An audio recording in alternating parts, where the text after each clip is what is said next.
আজকে আর সকালবেলা ব্রেকফাস্ট বানাতে হলো না। প্রত্যেকদিন এই গরমে ব্রেকফাস্ট বানাতে বানাতে সকালবেলা পুরো ব্রেকফাস্ট বানিয়ে শরীর টরীর একদম পুরো ঘেমে যায়।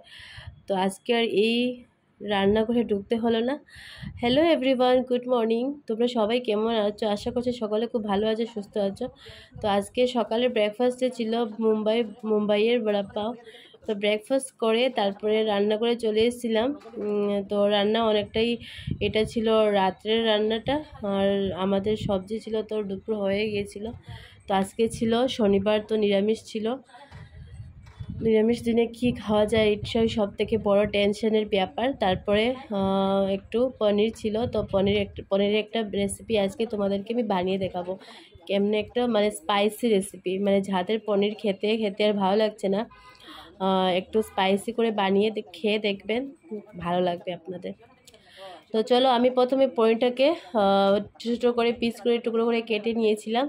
তারপর 3টা টমেটো নিয়েছিলাম, তোমরা আর বেশিও দিতে পারো যদি পনিরের পরিমাণ বেশি থাকে। আমরা শুধু 3 জনের জন্য পনিরটা বানাচ্ছি, তো পনিরের পরিমাণটা খুবই কম। আর তোমরা যদি বেশি মানুষ থাকো তো পনিরের পরিমাণটা বেশি নেবে, আর টমেটোর পরিমাণটাও মানে 4 থেকে 5টা নেবে। যেহেতু আমি এখানে 3টা পনির তিনটা টমেটো ইউজ করেছি। তো টমেটোকে আমি ছোটো ছোটো কেটে রেখে দিয়েছিলাম। তারপরে আমি পেঁয়াজ কেটেছিলাম, তো আমি ফোড়নে দিয়েছিলাম দারচিনি, এলাচি, লং, এইসব আমি ফোড়নে দিয়েছিলাম।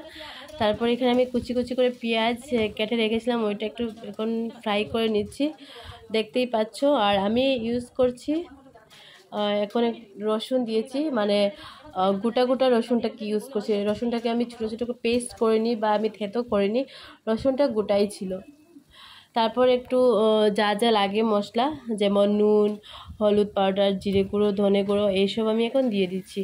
তারপর পেঁয়াজটাকে আমি ভালো করে ফ্রাই করে নেব, যাতে পেঁয়াজের কাঁচা গন্ধটা চলে যায়। দেখতেই পাচ্ছ আমি অনেক সময় ধরে আমি ফ্রাই করছি।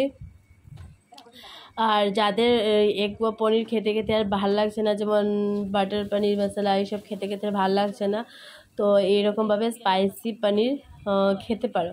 মানে খুবই টেস্টি হয়েছিল, মানে একটু স্পাইসি হয়েছিল। যেহেতু পনিরগুলো একটু মিষ্টি মিষ্টি থাকে, তো একটু আমি স্পাইসি করে বানিয়েছি। তারপরে আমি কেটে রাখা টমেটো যে কেটে রেখেছিলাম ওইটা দিয়েছি। তারপর সাথে একটা ছোট্ট আলু, একটাই আলু আমি ইউজ করেছি, তোমরা চাইলে 2টো বা 3টে ইউজ করতে পারো, মানে পনিরের পরিমাণটা বুঝে ইউজ করবে। তারপরে আলুটাকে যেহেতু আমি আলাদা করে ফ্রাই করিনি, বা টমেটো দিয়ে দিয়েছি, টমেটো যেহেতু গলে যাবে, আর আলু যেহেতু অনেক টাইম লাগে সিদ্ধ হতে, তো তোমরা আলুটাকে আগেও ফ্রাই করে উঠিয়ে রাখতে পারো। তো আমি একসাথেই দিয়ে দিয়েছি, সব কিছু দিয়ে ভালো করে কষিয়ে নিচ্ছি।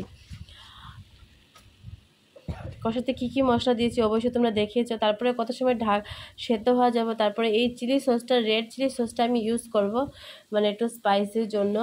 আর যেহেতু এটা স্পাইসি পনির মশলা বানাচ্ছি, তো অবভিয়াসলি একটু ঝাল ঝাল তো থাকবেই। তারপরে এখানে আমি একটু ইউজ করে নিচ্ছিলাম স্পাইসি রেড চিলি সসটা ইউজ করে নিয়েছিলাম। তারপর আলুটাও অনেকটা সেদ্ধ হয়ে গেছে। সেদ্ধ হয়ে যাওয়ার পর দেখতেই পাচ্ছ একটু একটু করে মানে তেল বেরোচ্ছে, তো এখন প্রায় হয়ে গেছে। তো এখন আমি ভালো করে করে দেব, মানে যদি তুমি পনির একটু জল দিয়ে সিদ্ধ করে দাও, তো এখন একটু এটাতে জল দিতে পারো। যেহেতু আমি জলের পরিমাণটা খুবই কম দেব, তো এখন আমি এখানে একটু স্পাইসির জন্য আমি 3-4টে শুকনো লঙ্কা নিয়েছি। তো শুকনো লঙ্কাটা আমি ফোড়নে দিইনি, শুকনো লঙ্কাটা আমি ছোটো ছোটো করে এরকমভাবে 3টে লঙ্কা নিয়েছি। তো ঝালের জন্য, যেহেতু এটা স্পাইসি, তো আমি এটা ছোটো ছোটো করে কেঞ্চি দিয়ে কেটে আমি দিয়ে দিয়েছি। তারপর এখানে দেখতে পাচ্ছ ভালো করে নাড়িয়ে, এটা কিন্তু তোমরা পুরনোও দিতে পারো, কিন্তু পুরনো দিলে না এটা একটু হয়ে যায়। তো আমি ভাবি এরকম খেতেই অনেকটা টেস্টি হয়।